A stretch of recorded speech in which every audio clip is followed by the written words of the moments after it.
the time returns to the moment just before the space station explosion. The commander was making final adjustments to the quantum entanglement experiment. Jo, chatting with her daughter, did not realize that danger had already descended. Suddenly, all communications were cut off, and the space station began to shake violently. Jo lost her balance and crashed into the observation glass, dying instantly. When everything calmed down, the commander followed the trail of floating blood to find Jo embedded in the glass, her skull's blood continuously spilling out into space due to the pressure difference. He quickly took a tissue to plug the hole before he could safely remove Jo's body. Jo's husband, Magnus, received the news of her death and immediately took their daughter to the space agency. On their way in a private jet, Wendy, a girl preparing to welcome her father back, comforted Alice that everything would pass. It turns out they were now in a parallel universe where, in the previous world, Jo returned to Earth and the commander died. Alice comforted Wendy by giving her a beloved doll. Unexpectedly, the courses of events in two simultaneously existing worlds were completely different, and even more puzzling was that the surviving commander clearly remembered that the experimental equipment was on the table. But why did it disappear after the explosion? However, he had no time to ponder further, as there were only 3 seats in the escape pod. The commander and the other world Jo made the same decision to stay behind, allowing their colleagues to return to Earth first. All the strange events replayed, but this time the roles were swapped. He occasionally heard noises from the escape pod, and while changing the battery pack, he found Jo's hood had floated up. The commander went over to cover it and even leaned in to listen closely. He always felt that Jo might still be alive because he could distinctly hear her voice. Panicked, he immediately consulted the command center. Jo's wounds had severely ruptured, and leaving zero gravity would definitely lead to severe bleeding. Before he could receive a reply, he moved Jo's body out of the escape pod, planning to leave her permanently in the space station. Before letting go, the commander deeply apologized, and suddenly felt a force in his palm. But when he regained his senses, he saw nothing unusual. Was it all just a hallucination?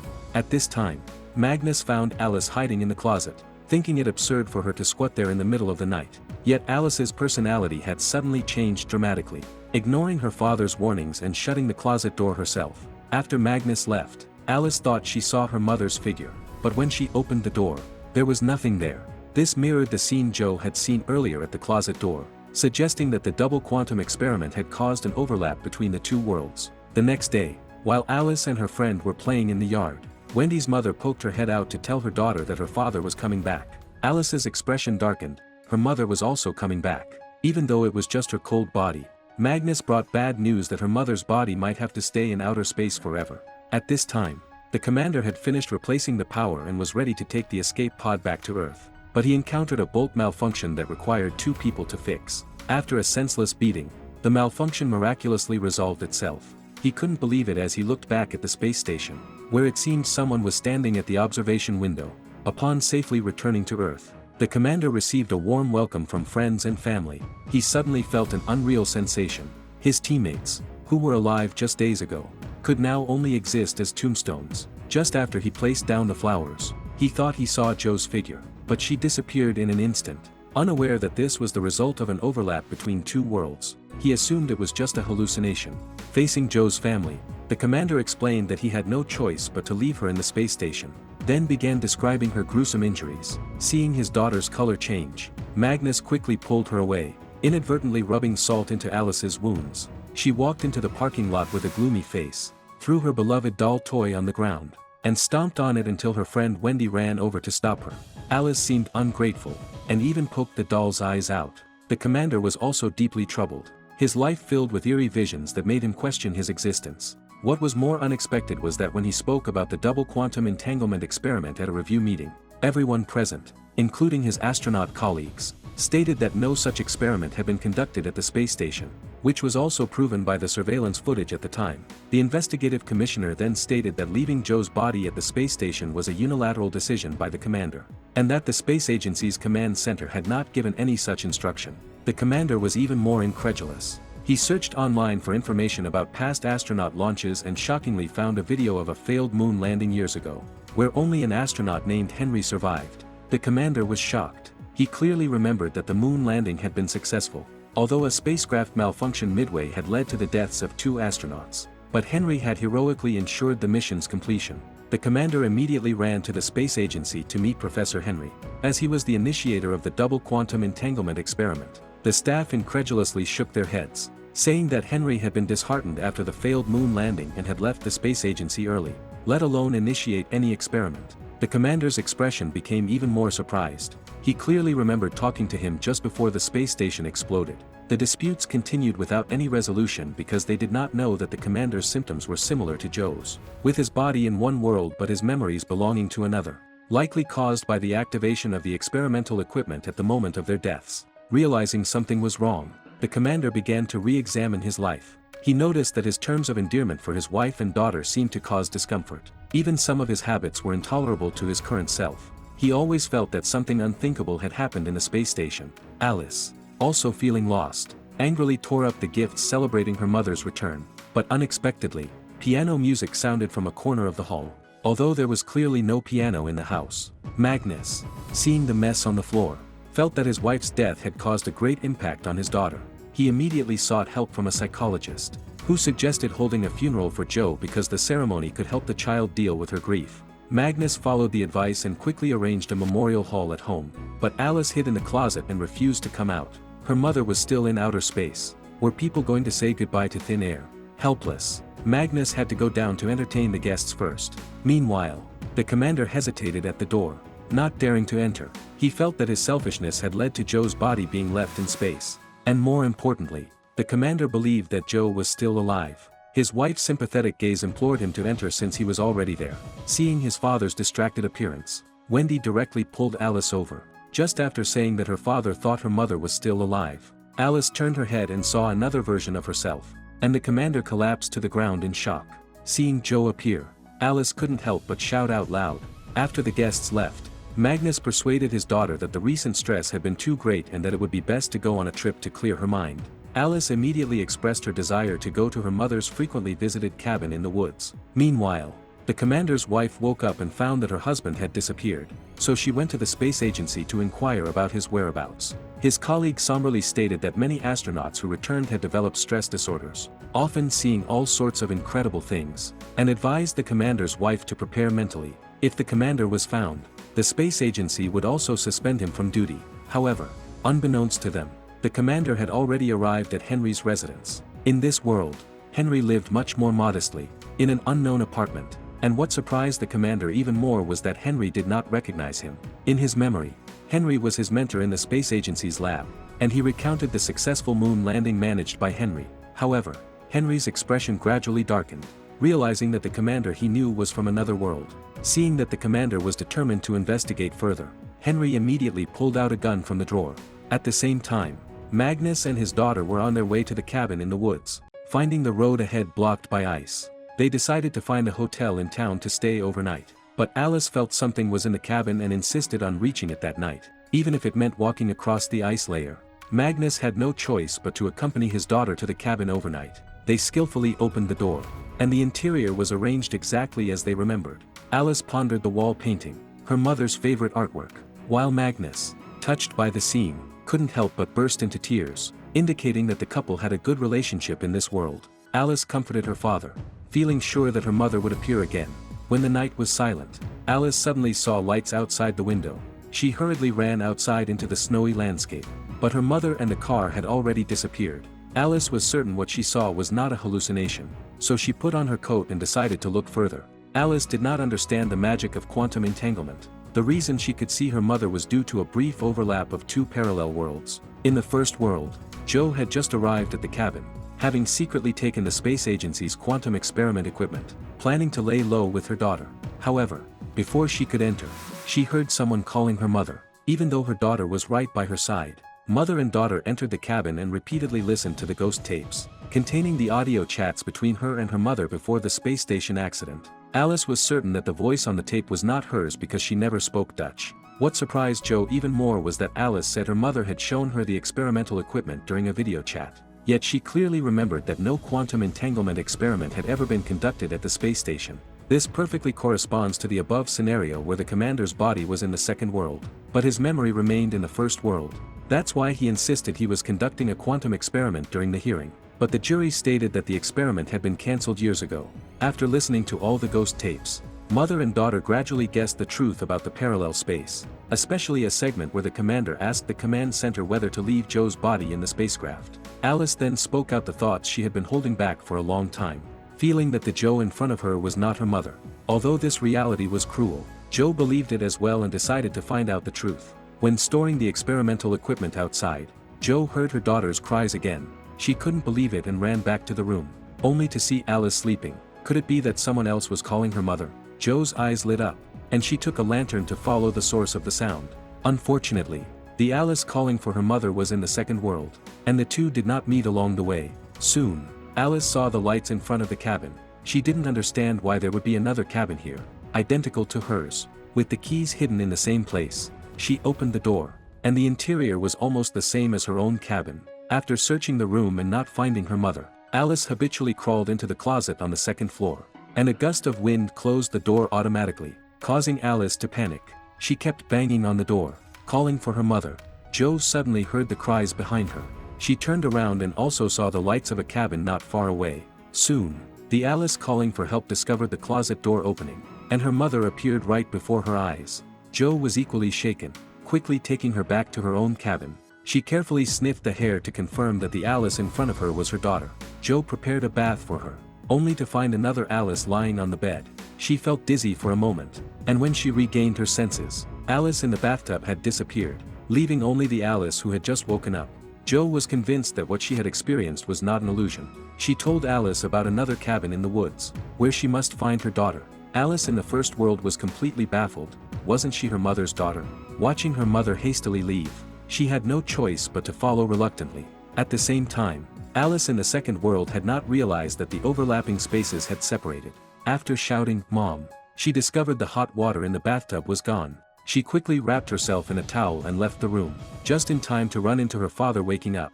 Alice said she had seen her mother, but Magnus only thought his daughter was delusional due to her grief. Alice did not continue to explain, but instead, took advantage of her father's sleep to leave the room again, convinced that there was another cabin in the woods where her mother must be. Meanwhile, Joe was walking through the snow with Alice from the first world. The girl believed that the cabin her mother saw did not exist, as many astronauts experienced similar hallucinations. After Joe and Alice from the second world reunited, her heart was confirmed. The Alice in front of her was not her daughter. The little girl quickly questioned who she was if she wasn't her mother. She vengefully snatched the equipment from the backpack and threw it into the snow. Alice decided to go home to find her father, but unexpectedly, halfway there, she indeed encountered another cabin. Curiously, Alice entered to check it out. Aside from the wall painting, the arrangement was nearly identical to her own cabin. She saw a recorder on the table and, out of habit, crawled into the closet upstairs. Alice in the second world accidentally found a bead in the snow and, walking a few steps forward, saw Joe's dropped experimental equipment. She guessed her mother was nearby, quickened her pace, and soon arrived at the abandoned cabin, skillfully opening the door to see a living kitten. The Schrodinger's cat from before perfectly reenacted here, until you open the box. You never know if the cat inside is alive or dead. Alice in the second world habitually entered the closet and found a recorder. She tentatively pressed the play button, hearing the voice of Alice from the first world, who was also in the closet, recording her voice with the same recorder. Although the two belonged to different parallel spaces, they managed to communicate across spaces with a simple recorder. Soon, Joe also found this cabin. Hearing the sounds from the closet from afar, she opened the closet door but found nothing, only a recorder still playing Alice's voice. Joe realized her daughter must have returned to their own cabin, so she hurriedly picked up the recorder and started the car, but she did not notice the kerosene lamp she left on the table, knocked over by the wind, igniting the wooden floor. Joe's heart suddenly surged with turmoil because the recorder was playing a conversation between the two Alices. Although they were in different worlds, they could see each other through the mirror. They discussed their experiences, even the colors of the cars in their homes. Now, they finally confirmed the existence of parallel worlds. As Joe drove, she noticed a light rising behind her and realized the old cabin was on fire. But as she turned around and drove back, the burning house suddenly turned into her own cabin. She rushed inside without hesitation, but the next moment, the cabin turned back into the abandoned one. The painting on the wall was burning, the cat on the floor was dead, and a black cat was wandering around. Joe didn't have time to delve into it. She hurriedly ran upstairs, where Alice from the first world was indeed hiding in the closet. However, it was puzzling that Joe could hear Alice from the second world through the recorder, but her voice couldn't reach the other side. It could only be relayed through Alice from the first world. Joe swore she would find a way to reunite with Alice from the second world. Just then, the flames broke through the painting, and thick smoke rose to the second floor. When the mirror in the closet shattered and the surrounding flames spread, Joe quickly picked up Alice and ran outside. At the same time, Magnus was rushing towards the cabin with space agency colleagues, but the road ahead was blocked by ice and snow, forcing them to proceed on foot. The experiment leader, Henry, as if sensing something, headed in another direction. Perhaps it was fate, but he found Alice's discarded experimental equipment in the snow, and the rising flames caught his attention. However, the questions from the commander kept echoing in his mind. He realized this was happening in the second world. With a gunshot, the consciousness of the two Henrys in both worlds paused simultaneously. Joe escaped from the cabin, handing Alice to Henry, who then dropped her in the snow. Because Henry from the second world had resigned from the space agency long ago, he didn't recognize Joe's daughter. While Henry from the first world had many responsibilities, he saw the commander shot and lying on the ground, immediately called for emergency services. And Joe, who rushed into the burning building, did not find Alice from the second world. When she came out, she was shocked to find the Alice she handed to Henry lying alone in the snow. Due to the extremely low temperature, the little girl was barely breathing. Joe immediately began first aid. The next moment, Alice from the second world appeared behind her, wanting her mother to come home with her. Joe made a rational decision not to abandon the unconscious Alice. Just then, Magnus' call came from afar, and Joe instructed her daughter to return to her father's side. At this moment, many people from the space agency arrived, and the two intersecting spaces separated again. Alice from the second world reunited with her father, while Joe finally revived Alice from the first world. The scene shifted to Alice lying in a hospital bed in the first world, dreaming of the astronaut's corpse telling her she would take Alice to see her real mother. The next moment, the little girl woke from her dream, asking her father where Joe was. Magnus said she had been taken away by the Russian astronaut Irina. Alice was shocked and declared she must rescue Joe no matter what. On the other side, Joe was forcibly taken to a rural monastery, where the head of the Russian space agency, Irina, watched coldly as several nurses skillfully connected circuits to her head.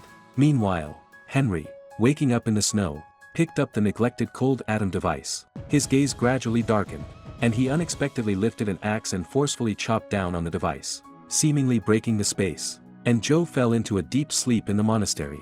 It's unclear how much time passed before Joe woke from her slumber. Looking around at the unfamiliar surroundings, her heart inexplicably panicked, especially after discovering the door was locked. Barely waiting for the door to open, Irina walked in calmly, advising Joe to relax and perhaps play a tune on the piano. Joe, who had no such leisurely mood, was constantly worried about the daughter she left in the cabin. Irina advised her not to worry, asserting that her daughter Alice had just been discharged from the hospital and was waiting at home. Joe shook her head. That person was not her daughter. They had always been hiding the truth, and the medication they gave was proof. Irina patiently explained that they discovered Joe was pregnant during her recovery, so they prescribed different medication. Joe was incredulous, pushing away the medication. At that moment, a low sobbing sound came from the ceiling. Irina's face darkened, indicating that the person upstairs was a patient beyond medical help. Joe realized what this meant. If she didn't cooperate with the treatment, she would end up lonely and isolated here as well. Meanwhile, Alice was in the closet, chatting with the commander's daughter. She talked about the fact that Joe was not her real mother, but her friend was enviously content. At least Alice had someone like her mother by her side, while she would never see her father again. Conversely, Alice from the second world, where her father had safely returned, envied her friend. After ending the video chat, both Alices stepped out of the closet. Alice from the first world asked her father when they would visit Joe, casually taking a recorder out of the box. Alice from the second world, preparing to move away from this place of sorrow, noticed a similar recorder in the corner and tentatively pressed the button, hoping to talk to her mother from the first world again. Although Alice from the first world heard the request, she did not respond because her friend's words had made her realize that having an unfamiliar mother by her side was better than having none at all. After waiting in vain, Alice from the second world finally accepted reality. Perhaps her mother's choice had already explained everything. She had stayed with the other Alice and not left with her. Alice promised her father she would never mention her deceased mother again. Meanwhile, Joe sat in front of an utterly foreign piano, her fingers instinctively dancing, playing a beautiful tune once again. She felt like a traveler stranded in a foreign land, longing for home yet helpless. At that moment, Irina walked in, and Joe calmly asked if she was already dead, if there were indeed two Irinas in the world, and if her situation was the same as Irina's. Irina did not deny it. acknowledging the truth but stating it did not help change Joe's situation. The noise outside interrupted their conversation. It turned out Magnus had brought Alice. Mother and daughter went to the backyard for an open and honest talk. Alice showed maturity beyond her years, understanding that if one person needed a daughter and another needed a mother, they could try to live as mother and daughter. As this was a reality they had to accept, but it didn't mean they had to forget the other loved one. Joe's clouds of doubt cleared. If both children could understand such a simple truth, why had she been struggling for so long? Perhaps it was time to say goodbye to the past and welcome a new life. Both worlds' Magnus were similarly pleased with this change. All they hoped for was for their daughter or wife to return to normal. Now, both Alice and Joe had achieved this, bringing the life Magnus in both worlds had hoped for. However, compared to Joe, Henry from the second world was less fortunate. After being connected to a lie detector at the police station, he calmly answered all the police's questions, repeatedly emphasizing that he had not shot the commander. The test results soon showed that Henry was not lying, but the police believed this was his subjective judgment of innocence, while the fingerprints collected at the scene were objective facts. Moreover, Henry also had to face another charge, killing a detective who had been investigating him on a cruise ship. The poor old man became a scapegoat, while Henry from the first world, triumphant, arrived on the street. He found the detective who had been investigating him in the second world, but in this world, the two had no connection. Henry hugged him warmly, leaving the detective standing there puzzled. Irina, about to retire from her position at the space agency, truly felt Joe's confusion and pain, so she exposed her crimes online. Over the years, she had been tasked by officials to suppress significant truths about space travel. Perhaps the phenomena astronauts saw after returning were real, but she had covered them up with various reasons. In the hospital of the second world, the commander suddenly woke from his bed, his excitement as if he had been resurrected, far away in space. Inside the space station, Joe's body, which had been floating for a long time, suddenly grabbed a photo in front of her. Here, the story also reached its conclusion.